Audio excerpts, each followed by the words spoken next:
Hey everyone, welcome back to this episode of Screen Time. I'm your host Matt, and on this episode we'll be reviewing Joker 2 or Joker Folie à Deux, if that's how you say it.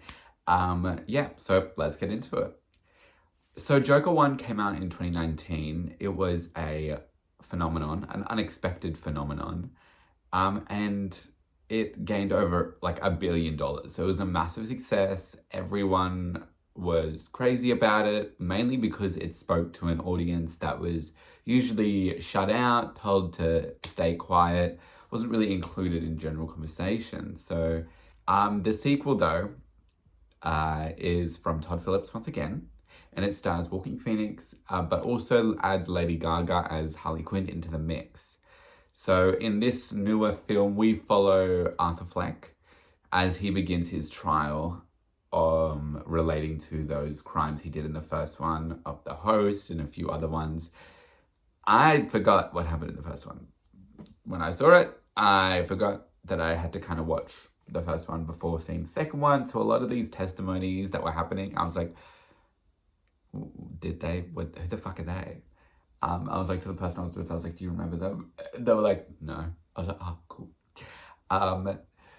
Glad I'm not the only one. So, yeah. But anyways, and then Arthur meets Harley Quinn, or Lee, as she's mainly referred to in the film, in the music class at the correctional facility. And then they kind of go on from there. We get musical numbers. We get Arthur Fleck being sad. We get a little bit of Joker here and there. Surprisingly, though, not a lot of Joker. So, whatever.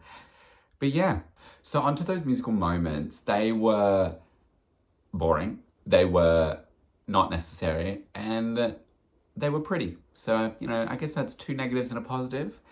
But yeah, no, they just wasted time. They made the runtime feel so long. They always took away when you thought something was becoming interesting and you were like, oh, this is actually kind of cool. Let's continue watching that.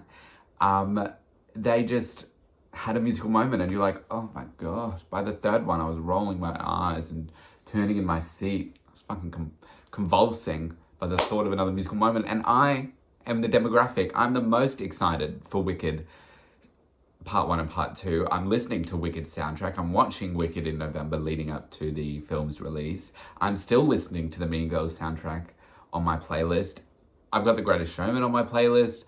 Like, I am the person who this movie was designed for, but I also think that I was the opposite of what this movie was, who this movie was designed for. It's just very interesting. But my favorite musical moment, positives, was the moon sequence on the roof. That was stunning. I love the different colored windows and the moon and how it started out. I was like, yeah, that's really cool. Let's do that. Yeah. Also it's lightning in the background. I don't know if you just saw. I got distracted just then, but yeah. So there's that. On to performances. Joaquin Phoenix, let's start with him. His portrayal of... Excuse you.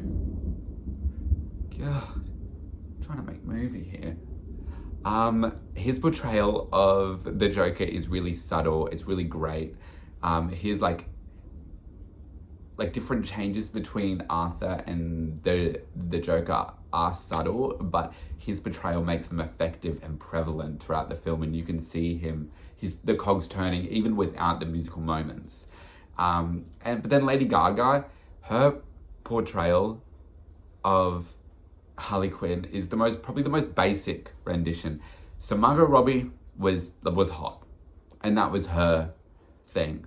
But she was also funny. She was also bubbly and a bit like cringe at times.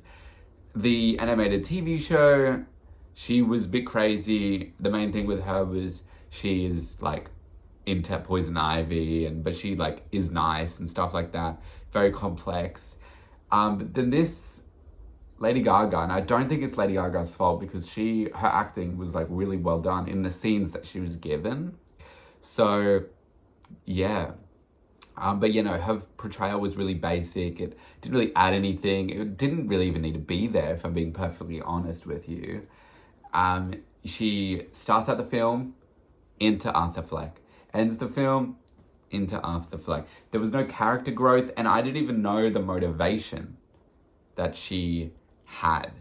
So I didn't know why she was so obsessed with Arthur. I didn't know why she wanted to, like, be there with Arthur, why she went into the correctional facility, all of that, and why she was, like, into that movement, because she seemed well off compared to a lot of the other characters in the movie. But that's mainly because I didn't see what she was going through. Like, show me, don't tell me that she's broken, kind of thing. Like, I guess I have a feeling a lot of it was cut because there was a lot of trailers where I saw things that I didn't see in the movie, like the stairwell dancing. I don't think it was Lady Gaga's fault. All right, so on to the ending. This is spoilery territory, so boop, boop, boop, you've been warned. But I didn't like it. It was stupid. It was dumb. I get it. It was stupid, the title, but no one's calling it that title. They're just calling it Joker 2, so I don't understand why they didn't just call it that, but whatever. So, like, the delusion of a mental illness passing on between two people who are close. Like, I get it. That's what they were going for, but the scenes leading up to it was so, like, nothingness. How we meet the new Joker is through these little clips of him, like, watching the movie or the trial. But it's so out of place, it's so weird, it's so just, like, not needed. You're just like, why are we focusing on this random guy so much?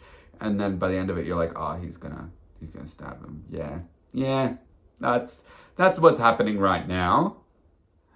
But yeah, and why would we follow one guy around for 2 films and then for the film to just go, never mind, he's dead now? Like, what? That's not what we do with genre film. We connect with characters. Unless it's like a group film, but because this film is called The Joker and it's about Arthur's story, let's maybe follow him, you know what I mean?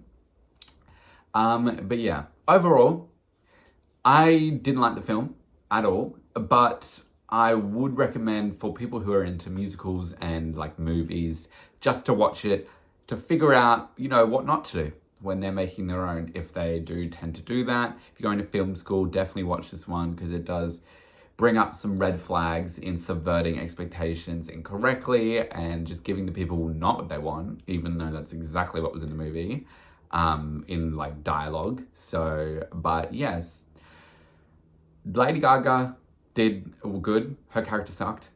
Phoenix did really well. His character was just there. And Todd Phillips just tarnished the only film that people remember him by. So yeah, it's pretty interesting. Trainwreck, not arriving to station because it's wrecked somewhere else.